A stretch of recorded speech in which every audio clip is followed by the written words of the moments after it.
ਦਰਸ਼ਕੋ break ਤੋਂ ਬਾਅਦ ਤੁਹਾਡਾ ਸਭ ਦਾ ਭਰਪੂਰ ਸਵਾਗਤ ਹੈ। ਸੋ ਵੀਅਰਸ ਗੱਲਬਾਤ ਕਰਨ ਜਾ ਰਹੇ ਹਾਂ ਕਿ ਪ੍ਰੈਜ਼ੀਡੈਂਟ ਟਰੰਪ ਵੱਲੋਂ ਆਪਣੇ ਟਰੂਥ ਸੋਸ਼ਲ ਤੇ ਭਾਰਤ ਦੀ ਰਿਲਾਇੰਸ ਕੰਪਨੀ ਦਾ ਧੰਨਵਾਦ ਕੀਤਾ ਹੈ ਕਿ ਉਸਨੇ ਟੈਕਸਸ ਵਿੱਚ $300 ਬਿਲੀਅਨ ਖਰਚੇ ਵਾਲੀ ਕੰਪਨੀ ਖੋਲੀ ਜਾ ਰਹੀ ਹੈ। ਸੋ ਆਇਲ ਰਿਫਾਈਨਰੀ ਵਿੱਚ ਜਿਹੜਾ ਵੱਡਾ ਯੋਗਦਾਨ ਪਾਇਆ ਹੈ। ਸੋ ਵੀਅਰਸ ਇਉਂ ਜਾਪਦਾ ਹੈ ਕਿ ਪਰਦੇ ਦੇ ਪਿੱਛੇ ਭਾਰਤ ਦੇ ਅੰਬਾਨੀਆਂ ਅਡਾਨੀਆਂ ਨੇ ਅਮਰੀਕਾ ਨਾਲ ਸੌਦੇਬਾਜ਼ੀ ਕਰ ਲਈ ਹੈ। ਸੋ ਇਸ ਬਾਰੇ ਆਪਾਂ ਗੱਲਬਾਤ ਕਰਨ ਜਾ ਰਹੇ ਹਾਂ। ਸੋ ਅਸੀਂ ਚਾਹਾਂਗੇ ਕਿ ਤੁਸੀਂ ਇਸੇ ਤਰ੍ਹਾਂ ਬੜੇ ਰਹਿਣਾ, ਦੇਖਣ ਸੁਣ ਲਈ ਲਿਖਣ ਲਈ ਤੁਹਾਡਾ ਸਭ ਦਾ ਬਹੁਤ ਬਹੁਤ ਧੰਨਵਾਦ ਜੀ। ਡਾਕਟਰ ਸਾਹਿਬ ਕੀ ਕਹਿਣਾ ਚਾਹੋਗੇ?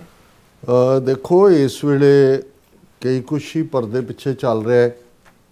ਜੇ ਅਸੀਂ ਇੰਡੀਆ ਦੇ ਹਵਾਲੇ ਨਾਲ ਦੇਖੀਏ ਤੇ ਈਰਾਨ ਵਾਰ ਦੇ ਵੇਲੇ ਤਾਂ ਉਹਨਾਂ ਨੂੰ ਬਿਲਕੁਲ ਸਾਪੀ ਸੁੱਕ ਗਿਆ। ਨਤੀਜੇ ਦੇ ਤੌਰ ਤੇ ਈਵਨ ਜਿਹੜੇ ਵਿਸ਼ਾਖਾਪਟਨਮ ਦੇ ਵਿੱਚ ਉਹਨਾਂ ਵੱਲੋਂ ਮੇਜ਼ਬਾਨੀ ਕਰਕੇ 75 ਮੁਲਕਾਂ ਦੇ ਜਿਹੜੇ ਸ਼ਿਪਸ ਨੂੰ ਸੱਦਿਆ ਹੋਇਆ ਸੀ ਨੇਵਲ ਐਕਸਾਈਜ਼ਸ ਲਈ, ਈਰਾਨ ਨੇ ਆਪਣੇ 3 ਸ਼ਿਪ ਭੇਜੇ ਔਰ ਇੱਕ ਜਿਹੜਾ ਉਹਨੂੰ ਵਾਪਸੀ ਦੇ ਉੱਤੇ ਸ੍ਰੀਲੰਕਾ ਦੇ ਨੇੜੇ, ਜਦੋਂ ਕਿ ਉਹ ਇੰਡੀਅਨ ਓਸ਼ਨ ਦੇ ਵਿੱਚ ਸੀ, ਅਮਰੀਕਾ ਨੇ ਡੋਬ ਦਿੱਤਾ, ਜਿਹਦੇ 'ਚ ਹਾਲਾਂਕਿ ਸ੍ਰੀਲੰਕਾ ਦੇ ਰੈਸਕਿਊ ਆਪਰੇਸ਼ਨ ਨੇ 40 ਦੇ ਕਰੀਬ ਦੀ ਜਾਨ ਬਚਾਈ, 80 ਦੇ ਕਰੀਬ ਡੁੱਬ ਗਏ। ਔਰ ਦੂਸਰਾ ਵੀ ਜਿਹੜਾ ਉਹਨਾਂ ਦਾ ਜਹਾਜ਼ ਸੀ ਉਹਨੂੰ ਲੰਕਾ ਨੇ ਆਪਣੀ ਜਿਹੜੀ ਹੈ ਪੋਰਟ ਦੇ ਉੱਤੇ ਉਸ ਦਾ ਲੰਗਰ ਪਵਾਇਆ, ਉਸ ਦੀ ਐਂਕਰਿੰਗ ਕੀਤੀ। ਔਰ ਜਦੋਂ ਉਹਨਾਂ ਨੂੰ ਕਿਹਾ ਵੀ ਕਿਹਾ ਲੰਕਾ ਨੂੰ, ਉਹਨੇ ਕਿਹਾ ਕਿ ਵੀ ਨਹੀਂ ਇਹ ਹਿਊਮੈਨੀਟੇਰੀਅਨ ਬੇਸ 'ਤੇ ਸਾਡਾ, ਲੇਕਿਨ ਇੰਡੀਆ ਨੇ ਈਵਨ ਇਸ ਗੱਲ ਦੇ ਉੱਤੇ ਕੋਈ ਬਲਾਲ ਵੀ ਨਹੀਂ ਜ਼ਾਹਰ ਕੀਤਾ ਕਿ ਭਾਈ ਅਸੀਂ ਮੇਜ਼ਬਾਨ ਸੀ ਤੇ ਤੁਹਾਡੇ ਨਾਲ ਇਹ ਧੱਕਾ ਹੋਇਆ ਹੈ, ਅਸੀਂ ਉਹਨਾਂ 3 ਸ਼ਿਪਸ ਨੂੰ ਰਹਿਣ ਦਿੰਦੇ, ਆਪਣੀਆਂ ਬੰਦਰਗਾਹਾਂ ਤੇ ਰਹਿਣ ਦਿੰਦੇ, ਜਾਂ ਜਿਹੜਾ ਅਮਰੀਕਾ ਦੇ ਕੋਲ ਕੋਈ ਪ੍ਰੋਟੈਸਟ ਕੀਤਾ ਹੋਏ। ਫਿਰ ਅਸੀਂ ਦੇਖਦੇ ਹਾਂ ਕਿ ਉਹਨਾਂ ਦਾ ਜਿਹੜਾ ਸਕੂਲੀ ਬੱਚੀਆਂ ਦਾ ਮਾਰੇ ਜਾਣਾ ਹੈ, ਜਿਸ ਦੇ ਉੱਤੇ ਜ਼ਾਹਰ ਹੈ ਕਿ ਹਿਊਮੈਨੀਟੇਰੀਅਨ ਲੈਵਲ ਤੇ ਤਾਂ ਤੁਸੀਂ ਕਹਿ ਸਕਦੇ ਸੀ ਕਿ ਭਾਈ ਭਾਵੇਂ ਗਲਤੀ ਨਾਲ ਲੱਗ ਗਿਆ ਜਾਂ, ਪਰ ਉਸ ਦੇ ਉੱਤੇ ਵੀ ਜ਼ਬਾਨ ਨਹੀਂ ਖੋਲ੍ਹੀ, ਨਾ ਹੀ ਕੋਈ ਅਦਰਵਾਈਜ਼ ਖੁਮੈਨੀ ਔਰ ਉਸ ਪ੍ਰਤੀ। ਹਾਲਾਂਕਿ ਇਸ ਤੋਂ ਪਹਿਲਾਂ ਇੰਡੀਆ ਨੇ ਜੋ ਈਰਾਨ ਦੇ ਨਾਲ ਕਦੇ ਆਪਣੀ ਕਲਚਰਲ ਸਾਂਝਾਂ ਦੀ ਗੱਲ, ਔਰ ਜਦੋਂ ਮੋਦੀ ਗਿਆ ਈਰਾਨ ਔਰ ਮਿਲਿਆ ਖਮੀਨੀ ਨੂੰ, ਕੁਰਾਨ ਸ਼ਰੀਫ ਭੇਟ ਕੀਤਾ, ਔਰ ਜਦੋਂ ਉਹਨਾਂ ਦਾ ਸਾਬਕਾ ਪ੍ਰੈਜ਼ੀਡੈਂਟ ਹੈਲੀਕਾਪਟਰ ਹਾਦਸੇ 'ਚ ਮਾਰਿਆ ਗਿਆ ਤੇ ਉਦੋਂ ਇੱਕ ਦਿਨ ਦਾ ਸੋਗ ਜ਼ਾਹਰ ਕੀਤਾ। ਸੋ ਜ਼ਾਹਰ ਹੈ ਕਿ ਵੀ ਜਿਹੜਾ ਇਰਾਨੀਅਨ ਐਂਬੈਸਡਰ ਹੈ ਇੰਡੀਆ 'ਚ, ਉਹਨੇ ਵੀ ਕਿਹਾ ਵੀ ਇਹਨਾਂ ਦੇ ਹੱਥ ਵੀ ਨਹੀਂ ਚੱਲਦੇ ਹੈ, ਇਹਨਾਂ ਦੀ ਜ਼ਬਾਨ ਵੀ ਬੰਦ ਹੋ ਗਈ ਹੈ, ਇਹਨਾਂ ਦਾ ਫਲਾਣਾ। ਹਾਲਾਂਕਿ ਆਮ ਲੋਕਾਂ ਦਾ ਜਿਹੜਾ ਸੀ ਉਹ ਕਿਤੇ ਵੀ, ਜਿਹੜਾ ਅਸੀਂ ਸਮਝਦੇ ਹਾਂ ਵੀ ਇੱਕ ਹਿਊਮੈਨੀਟੇਰੀਅਨ ਇਸ਼ੂ ਹੁੰਦਾ ਹੈ, ਉਸ ਨੂੰ ਪੋਲੀਟਿਕਸ ਦੇ ਨਾਲ ਰਲਗੜ ਕਰਕੇ ਨਹੀਂ ਦੇਖਿਆ ਜਾਣਾ ਚਾਹੀਦਾ। ਇਨਸਾਨੀਅਤ ਹੀ ਹੁੰਦੀ ਹੈ। ਹੁਣ ਇਸ ਸਾਰੇ ਦੇ ਚੱਲਦੇ ਆ, ਇਹਦੇ 'ਚ ਕੋਈ ਸ਼ੱਕ ਨਹੀਂ ਹੈ ਕਿ ਫਿਰ ਅਸੀਂ 2 ਦਿਨ ਪਹਿਲਾਂ ਦੇਖਿਆ ਕਿ ਅਮਰੀਕਾ ਦੇ ਖਜ਼ਾਨਾ ਮੰਤਰੀ, ਸੈਕਟਰੀ ਆਫ ਟ੍ਰੇਜਰੀ, ਉਹਨਾਂ ਨੇ ਭਾਰਤ ਨੂੰ ਇੱਕ ਵਿਅੰਗ ਵੀ ਕੀਤਾ। ਉਹਨਾਂ ਨੇ ਕਿਹਾ ਜੀ ਕਿ ਵੀ India is a good actor, ਔਰ ਅਸੀਂ ਕਿਉਂਕਿ ਇਸ ਵੇਲੇ ਉਹਨਾਂ ਦੇ ਵੀ ਤੇਲ ਕ੍ਰਾਈਸਿਸ ਹੈ, ਜਿਹੜਾ ਆਇਲ ਹੈ ਉਹ ਫਸਿਆ ਹੋਇਆ, ਤੇ ਅਸੀਂ 30 ਦਿਨ ਦੀ ਭਾਰਤ ਨੂੰ ਜਿਹੜਾ ਉਹ ਵੇਵਰ ਦੇ ਰਹੇ ਹਾਂ ਕਿ ਉਹ ਰਸ਼ੀਅਨ ਆਇਲ ਲੈ ਸਕਦੇ ਨੇ। ਉਹਨੂੰ ਵੀ ਈਵਨ ਭਾਰਤ ਦੇ ਜਿਹੜੇ ਥੋੜ੍ਹੇ ਬਹੁਤ ਸੈਲਫ ਰਿਸਪੈਕਟਿਵ ਜਰਨਲਿਸਟ ਨੇ ਜਾਂ ਐਨਾਲਿਸਟ ਨੇ, ਉਹਨਾਂ ਨੇ ਕਿਹਾ ਵੀ ਇਹ ਅਸੀਂ ਕਿਸ ਹੱਦ ਤੱਕ ਪਹੁੰਚ ਗਏ ਕਿ ਵੀ ਅੱਜ ਤੇਲ ਅਸੀਂ ਖਰੀਦਣਾ 30 ਦਿਨਾਂ ਲਈ ਅਸੀਂ ਖਰੀਦ ਲਈ ਹੈ, ਵੀ ਮਾਲਕ ਤਾਂ ਹੋਰ ਬੈਠਾ। ਫਿਰ ਉਹ ਸਾਰੇ ਲਿੰਕ ਨਾਲ ਜੋੜਦੇ ਨੇ ਕਿ ਵੀ ਆਪਰੇਸ਼ਨ ਸੰਦੂਰ ਵੇਲੇ ਜੇ ਜੰਗਬੰਦੀ ਦਾ ਐਲਾਨ ਕੀਤਾ ਤਾਂ ਪਹਿਲਾਂ ਪ੍ਰੈਜ਼ੀਡੈਂਟ ਟਰੰਪ ਨੇ ਆਪਣੇ ਟਰੂਥ ਸੋਸ਼ਲ ਦੇ ਉੱਤੇ ਕੀਤਾ, ਫਿਰ ਟ੍ਰੇਡ ਡੀਲ ਦਾ ਜ਼ਿਕਰ ਕੀਤਾ ਵੀ ਹੋ ਗਈ, ਮੋਦੀ ਨਾਲ ਗੱਲ ਹੋਈ ਹੈ, ਸਾਡੀ ਕਿਸੇ ਚੀਜ਼ ਤੇ ਕੋਈ ਪੈਸਾ ਨਹੀਂ ਲੱਗੇਗਾ, ਉਹਨਾਂ ਦੇ 18% ਹੋਏਗਾ, ਉਹ $500 ਬਿਲੀਅਨ 100 ਬਿਲੀਅਨ ਹਰ ਸਾਲ ਇਨਵੈਸਟ ਕਰਨਗੇ ਅਮਰੀਕਾ ਦੇ ਵਿੱਚ। ਔਰ ਦੂਸਰਾ ਤੀਸਰਾ ਉਹ ਵੀ ਪ੍ਰੈਜ਼ੀਡੈਂਟ ਟਰੰਪ ਨੇ ਐਲਾਨ ਕੀਤਾ।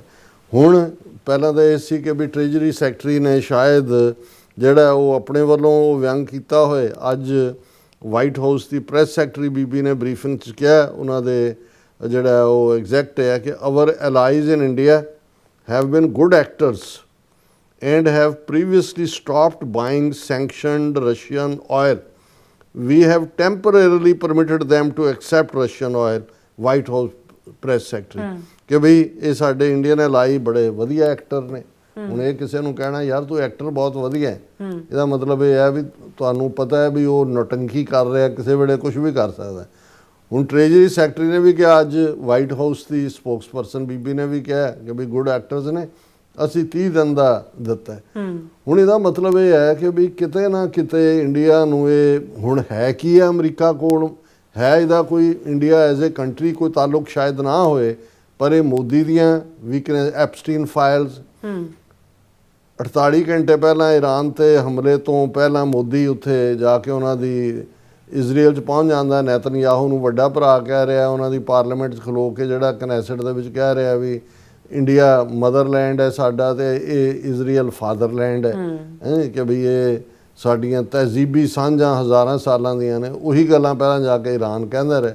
ਹੁਣ ਜ਼ਾਹਰ ਹੈ ਕਿ ਵੀ ਇਹ ਵੀ ਟੋਟਲ ਲਾਈਨ ਹੈ ਕਿ ਵੀ ਕਿਹਨੇ ਭੇਜਿਆ ਉਹਨੂੰ ਐਪਸਟੀਨ ਫਾਈਲ ਦਾ, ਜਦੋਂ ਇੱਥੇ ਚਰਚਾ ਹੋ ਰਿਹਾ ਹੈ ਔਰ ਉਹਦੇ 'ਚ ਡੀਕਲਾਸੀਫਾਈ ਹੋ ਰਹੇ ਨੇ ਡਾਕੂਮੈਂਟ, ਜਾਂ ਇਹਨਾਂ ਦਾ ਡਿਪਾਰਟਮੈਂਟ ਜਿਹੜਾ ਉਹ ਛਾਪ ਰਿਹਾ ਲਗਾਤਾਰਤਾ ਨਾਲ, ਕਿੰਨੇ ਮਿਲੀਅਨ ਪੇਜ ਹੋਰ ਰਿਲੀਜ਼ ਹੋਏ ਨੇ। ਸੋ ਇਸ ਸਾਰੇ ਦੇ ਚੱਲਦਿਆਂ ਹੁਣ ਜਿਹੜਾ ਡੀਲ ਕੀ ਚੱਲ ਰਹੀ ਹੈ, ਕਿਉਂਕਿ ਇੱਥੇ ਵੀ ਅਡਾਨੀ ਵੀ ਫਸੇ ਹੋਏ ਨੇ ਔਰ $500 ਬਿਲੀਅਨ ਦੀ ਇਨਵੈਸਟਮੈਂਟ ਦਾ ਜ਼ਿਕਰ ਮੰਨੇ ਬਣ ਚੁੱਕੇ ਨੇ ਕਿ 100 ਬਿਲੀਅਨ ਹਰ ਸਾਲ ਹੋਏਗਾ।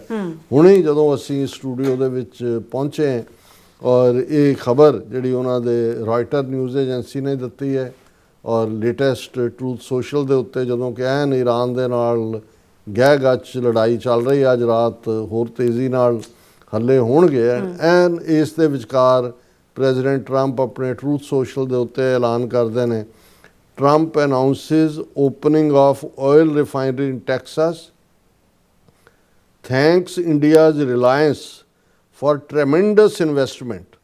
He said it was $300 billion deal, but it was not immediately clear if he meant that was part of a bigger deal with India. ਕਿ ਵੀ ਹੁਣ ਇਸ ਖਬਰ ਦਾ ਲੁਬੇ ਲੁਬਾਬ ਇਹ ਹੈ ਕਿ ਭਾਈ ਜਿਹੜੀ ਇੱਕ ਆਇਲ ਰਿਫਾਈਨਰੀ ਜਿਹੜੀ ਜਿਸ ਨੂੰ ਬਰਾਊਨਸਵਿਲ ਟੈਕਸਾਸ ਦੇ ਵਿੱਚ ਲਾਇਆ ਜਾਣਾ ਹੈ, $300 ਬਿਲੀਅਨ ਦੀ ਉਹਦੀ ਇਨਵੈਸਟਮੈਂਟ ਹੈ ਉਹਨੂੰ ਆਇਲ ਨੂੰ ਰਿਫਾਈਨ ਕਰਨ ਦੀ। ਔਰ ਟਰੂਥ ਸੋਸ਼ਲ ਦੇ ਉੱਤੇ ਜਿਹੜਾ ਪ੍ਰੈਜ਼ੀਡੈਂਟ ਟਰੰਪ ਕਹਿ ਰਹੇ ਨੇ, America first refining project would fuel US markets, strengthen our national security, boost American energy production, deliver billions of dollars in economic impact, and will be the cleanest refinery in the world. ਇਹ ਜਿਹੜੀ refinery ਲੱਗਣੀ ਹੈ ਉਸ ਦਾ $300 billion ਦੀ investment ਉਹਦੇ ਗੁਣ ਗਾਏ ਨੇ। Thank you to our partners in India and their largest privately held energy company Reliance for this tremendous investment. ਹੁਣ ਇਹ ਅਜੇ ਵਿੱਚ ਵਿਚਾਲਾ ਛੱਡਿਆ ਵੀ 300 ਬਿਲੀਅਨ ਦਾ 300 ਬਿਲੀਅਨ ਹੀ ਰਿਲਾਇੰਸ ਵਾਲਿਆਂ ਨੇ ਲਾਉਣਾ ਜਾਂ ਉਹਦਾ ਵਿੱਚ ਬਿਗ ਚੰਕ ਹੈ, ਲੇਕਿਨ ਐਨ ਇਸ ਮੌਕੇ ਦੇ ਉੱਤੇ ਜਦੋਂ ਉਹ ਬਿਲਕੁਲ ਸੁੰਨ ਹੋ ਕੇ ਬੈਠੇ ਹੋਏ ਨੇ, ਭੇਤ ਵੀ ਖੁੱਲ੍ਹ ਰਹੇ ਨੇ ਔਰ ਉਸ ਸਾਰੇ 'ਚ ਟਰੰਪ ਦਾ ਐਲਾਨ, ਇਹਦਾ ਮਤਲਬ ਇਹ ਹੈ ਕਿ ਕਿਤੇ ਨਾ ਕਿਤੇ ਹੁਣ ਹਾਲਾਂ ਮੈਂ ਡਿਸਟਿੰਗੁਇਸ਼ ਵੀ ਨਹੀਂ ਕਰਦਾ ਕਿ ਅੰਬਾਨੀ ਨੇ ਕਿ ਅਡਾਨੀ ਨੇ, ਰਿਲਾਇੰਸ ਉਹਦੀ ਹੈ ਕਿ ਇਹਦੀ ਹੈ, ਕਿਉਂਕਿ ਇਹ ਮਿਊਜ਼ੀਕਲ ਚੇਅਰਸ ਨੇ। ਪਹਿਲਾਂ ਅੰਬਾਨੀਆਂ ਦੇ ਬਹੁਤ ਨੇੜੇ ਸੀ ਮੋਦੀ, ਫਿਰ ਅਡਾਨੀਆਂ ਦੇ, ਔਰ ਇਹਦੇ 'ਚ ਕੋਈ ਸ਼ੱਕ ਨਹੀਂ ਹੈ ਕਿ ਜਦੋਂ ਕਿਸੇ ਨੇ ਵਨ ਲਾਈਨਰ ਇਹ ਕਿਹਾ ਸੀ ਕਿ 2 ਗੁਜਰਾਤੀ ਮੁਲਕ ਵੇਚ ਰਹੇ ਨੇ ਤੇ 2 ਗੁਜਰਾਤੀ ਖਰੀਦ ਰਹੇ ਨੇ।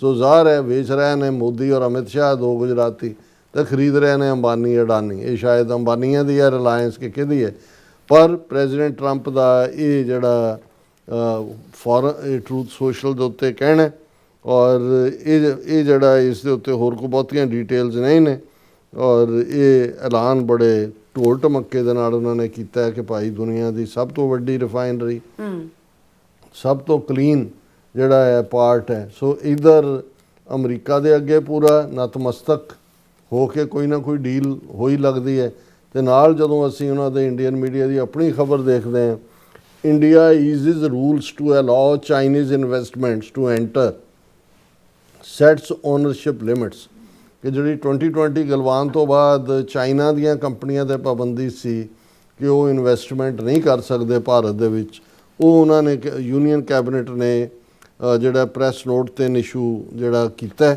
ਉਹਦੇ 'ਚ ਉਹਨਾਂ ਨੇ ਕਿਹਾ ਕਿ ਵੀ ਇਹ ਜਿਹੜਾ ਅਸੀਂ 2020 'ਚ ਰੂਲ ਬਣਾਇਆ ਸੀ ਜਿਹਦੇ ਥੱਲੇ ਫੋਰਨ ਡਾਇਰੈਕਟ ਇਨਵੈਸਟਮੈਂਟ ਦੇ ਉੱਤੇ ਪਾਬੰਦੀਆਂ ਸੀ, ਜਿਨ੍ਹਾਂ ਦੇ ਨਾਲ ਸਾਡਾ ਲੈਂਡ ਬਾਰਡਰ ਲੱਗਦਾ ਹੈ। ਹੁਣ ਉਹਨਾਂ ਨੇ ਇਸ ਦੇ ਵਿੱਚ ਰਾਹਤ ਦਿੱਤੀ ਹੈ। ਹੁਣ ਉਹਨਾਂ ਨੇ ਬੈਨੀਫੀਸ਼ੀਅਲ ਓਨਰਸ਼ਿਪ ਦੇ ਥੱਲੇ ਚਾਈਨਾ ਦੀ ਇਨਵੈਸਟਮੈਂਟ ਲਈ ਵੀ ਰਾਹ ਖੋਲ੍ਹ ਦਿੱਤਾ ਹੈ। ਸੋ ਹੁਣ ਇਹ ਅਮਰੀਕਾ ਨਾਲ ਨੇ ਕਿ ਚਾਈਨਾ ਨਾਲ ਨੇ, ਹੁਣ ਪਤਾ ਨਹੀਂ ਬੈਠੇ ਕਿਹਦੇ ਨਾਲ ਨੇ ਤਾਂ ਖੜੇ ਕਿਹਦੇ ਨਾਲ ਨੇ। ਲੇਕਿਨ ਇਹਦੇ 'ਚ ਕੋਈ ਸ਼ੱਕ ਨਹੀਂ ਹੈ ਕਿ ਅਮਰੀਕਾ ਦੇ ਨਾਲ ਕੋਈ ਨਾ ਕੋਈ ਬਿਹਾਈਂਡ ਦਾ ਕਰਟਨ, ਜਦੋਂ ਅਸੀਂ ਵੀ ਇਸ ਗੱਲ ਬਾਰੇ ਕਾਫੀ ਕੌਸ਼ੀਅਸਲੀ ਗੱਲ ਕਰਦੇ ਹਾਂ ਕਿ ਸਾਡੀਆਂ ਬਹੁਤ ਸਾਰੀਆਂ ਹੋਪਸ ਨੇ ਅਮਰੀਕਾ ਦੇ ਉੱਤੇ ਸਿੱਖ ਇਸ਼ੂ, ਖਾਲਿਸਤਾਨ ਇਸ਼ੂ ਨੂੰ ਲੈ ਕੇ, ਪਰ ਅਸੀਂ ਜੋ ਹੁਣ ਕੈਨੇਡਾ ਦਾ ਹਾਲ ਦੇਖਿਆ, ਅਸੀਂ ਇਸ ਗੱਲ ਨੂੰ ਕਦੇ ਵੀ ਜਿਹੜਾ ਉਹ ਅੱਖਾਂ ਬੰਦ ਨਹੀਂ ਕੀਤੀਆਂ ਹੈ ਕਿ ਇਨ ਦਾ ਐਂਡ ਆਫ ਦਾ ਡੇ ਕੋਈ ਪੱਕਾ ਦੋਸਤ ਜਾਂ ਦੁਸ਼ਮਣ ਨਹੀਂ ਹੁੰਦਾ ਮੁਲਕਾਂ ਦੇ ਸਬੰਧਾਂ 'ਚ। ਔਰ ਜਿਨ੍ਹਾਂ ਦੀ ਅਸੀਂ ਗੱਲ ਕਰ ਰਹੇ ਹਾਂ ਜਿਸ ਸੁਸਾਇਟੀ ਦੀ, ਉਹ ਵੈਸਟ ਹੋਏ ਔਰ ਅਦਰਵਾਈਜ਼ ਜਿਹੜੇ ਨੇ ਇਹ ਸਾਰੇ ਵਪਾਰੀ, ਉਹਨਾਂ ਨੇ ਕੋਈ ਵੀ ਚੀਜ਼ ਜਿਹੜੀ ਹੈ ਕਦੇ ਵੀ ਟ੍ਰੇਡ ਇਨ ਕੀਤੀ ਜਾ ਸਕਦੀ। ਸੋ ਆਉਣ ਵਾਲੇ ਦਿਨਾਂ 'ਚ ਹੋਰ ਜਦੋਂ ਡੀਟੇਲਸ ਐਮਰਜ ਹੁੰਦੀਆਂ ਨੇ ਔਰ ਇਸ ਨਾਲ ਜੁੜਿਆ ਹੋਇਆ ਹੋਰ ਕੀ ਸਾਹਮਣੇ ਆਉਂਦਾ ਹੈ, ਉਸ ਤੋਂ ਅੰਦਾਜ਼ਾ ਹੋਏਗਾ ਕਿ ਭਾਈ ਕੀ ਕੁੱਕ ਹੋ ਰਿਹਾ। ਬਿਲਕੁਲ ਰਾਜ ਸਾਹਿਬ, ਤੁਹਾਡਾ ਬਹੁਤ ਬਹੁਤ ਧੰਨਵਾਦ। ਸੋ ਅਥਲੇ ਨੇ ਬ੍ਰੇਕ ਵਿਊਅਰਸ, ਤੁਸੀਂ ਇਸੇ ਤਰ੍ਹਾਂ ਬਣੇ ਰਹਿਣਾ। ਮਿਲਦੇ ਹਾਂ ਛੋਟੇ ਜਿਹੇ ਵਕਫੇ ਤੋਂ ਬਾਅਦ।